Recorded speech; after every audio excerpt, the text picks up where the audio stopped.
Hey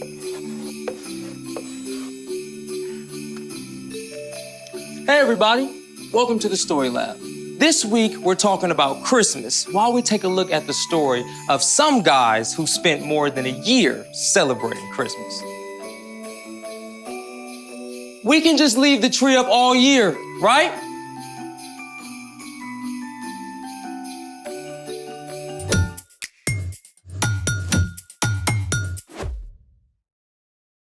Hey, I'm Carter. And I'm Zeke. We're talking about Christmas, which is celebrating Jesus, God's greatest gift. Gotta be honest, I don't really feel like celebrating. Yeah, it's that weird week between Christmas and New Year's Day. I think we should call it Christmas limbo. Or Twixmas. In Norway, the week between Christmas and New Year's Day is known as Romjul, a peaceful time undisturbed by the outside world. I could use some of that. Oh, it's like that, what's the word? Hygge? Hygge is a Danish word suggesting coziness, comfort, and contentment. This is better. It smells like gingerbread. I don't know. I still feel like I need some direction. Then I've got the perfect project for you. Well, why didn't you say so? Let's make it. So, what are we making? Something to give you direction. A compass. Whoa. Like the kind you take out in the trackless wilderness to find your way home? This one isn't very portable, but it will point north. So, what do we do? Step 1, magnetize a needle. That sounds complicated. It's not. We just need to rub the needle with a super strong magnet. Start with 50 times on one side.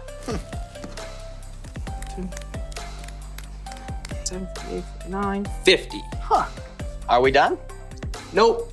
Now we need to magnetize the other end of the needle. So, flip the needle around, and then flip the magnet over to the other side and do it again.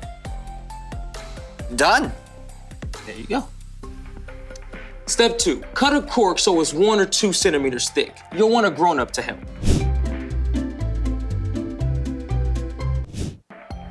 You'll also need a grown-up to help with this part. Push the needle right through the center of the cork. A pair of pliers will help.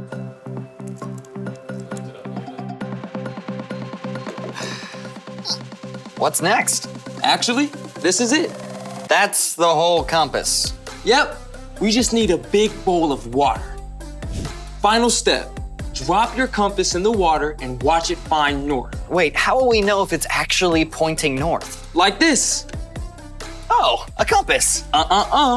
You're gonna guess where north is without looking. What? I never pay attention to where the sun rises or how to get anywhere. Ready, set, northward. North is that way. Okay. Due to the centrifugal force of the velocity of the light refracting on the walls, it's that way. Nope, it's that way. Huh. That's crazy. How does it know where to point? A compass works because the Earth is actually a giant magnet. The magnetized compass needle lines up with the Earth's lines of magnetic force. You know, my dad still gets us lost with GPS. Can you imagine making a long trip with just a compass? Speaking of long trips, it's time for The story before the story. Today, we're in the first book of the New Testament, Matthew. God had a plan to bless the whole world through one family, the Israelites. But God's people kept turning away. At last, they were attacked by foreign nations. Even in this time of trouble, God spoke through prophets and promised to send a rescuer. Then, after hundreds of years, God sent an angel to an ordinary girl named Mary. Mary gave birth to God's son, Jesus, just as God had promised. And that's where our story starts. Take it away. Hey everyone, I'm Erica. So far, God had used prophets and angels to spread the word about Jesus. But the God of all creation can use anything to send a message. And this time, God placed a special star in the sky. Far to the east of Bethlehem, some wise scholars spotted the brand new star. What star is that? I don't recognize it. Because it's off the charts. What about the ancient Hebrew scrolls? We don't know exactly how these wise men knew about the star, but they probably knew of Daniel, who had served as an advisor in Babylon hundreds of years before. They may have had copies of ancient Hebrew scrolls. A star will come from among the people of Jacob. A king will rise up out of Israel. According to Daniel, the time is right. It's party time! Gotta go see the new king! Here's the thing. These wise men may have lived more than 500 miles away from Bethlehem, but they packed up special gifts and set out on a long journey across the desert to see the brand new king. It would have taken them many months. Are we there yet? I spy a city ahead. It's Jerusalem. We can't be far off. Now, you can imagine, when these wise men entered Jerusalem with their fine robes and big questions, they caused quite a stir. Where is the child who has been born to the King of the Jews? We saw his star when it rose. Now we've come to worship him and party it up! This news traveled at hyperspeed to the palace where King Herod lived. Herod had been put in place by the ruling Romans, and he liked to think of himself as big stuff. He was not happy about the news of a new king. Where is this king, this Messiah, supposed to be born? Bethlehem? How do you know this? Well, the prophet Micah writes, "But you, Bethlehem, in the land of Judah, are certainly not the least important among the towns of Judah. A ruler will come out of you.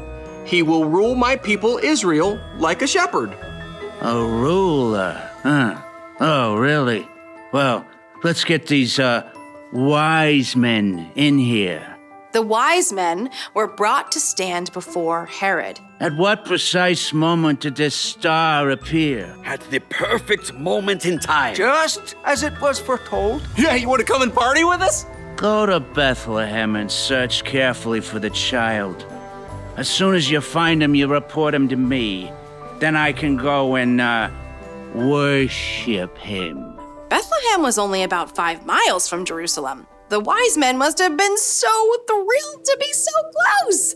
They were filled with joy when they saw the star again. There it is! This must be the place. Party time! The wise men probably didn't expect to find a king in an ordinary small town, but they were overjoyed to see Jesus, who was now a toddler.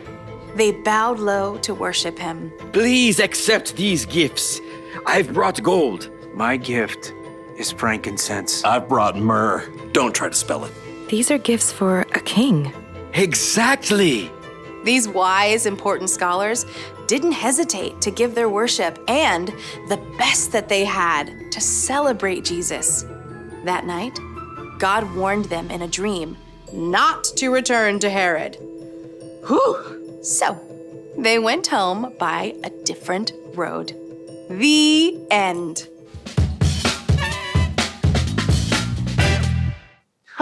What an epic road trip. Yeah, especially since they didn't know for sure what they would find when they got there. Exactly. It was an adventure into the unknown. So, what's our part in the story? Well, celebrating Jesus isn't something for just one day or 1 month out of the year. After all, there are so many things wrapped up in God's amazing gift. Because of Jesus, we can have hope, knowing God is faithful. And we can have peace because God showed us there's a plan. And we can have joy knowing God's love is for everyone. When you choose to remember God's gift and stay connected to Jesus all year long, you begin to live out these things in your life. It becomes easier to show love to God and to others. I mean, who says we can't have a little Christmas with our spring break? Or summer vacation. That's right. We can choose to celebrate Jesus all year long. See you next time. So, here's the thing. Celebrate Jesus all year long. He can give you the best direction. Do you think the wise men had a compass as well as a star? Nope, not invented yet. Yeah, this would have been kind of difficult to pack on camelback. Thanks for joining us in the Story Lab. See you next time. Compass, point us to more Rumule snacks. I think it's still pointing north.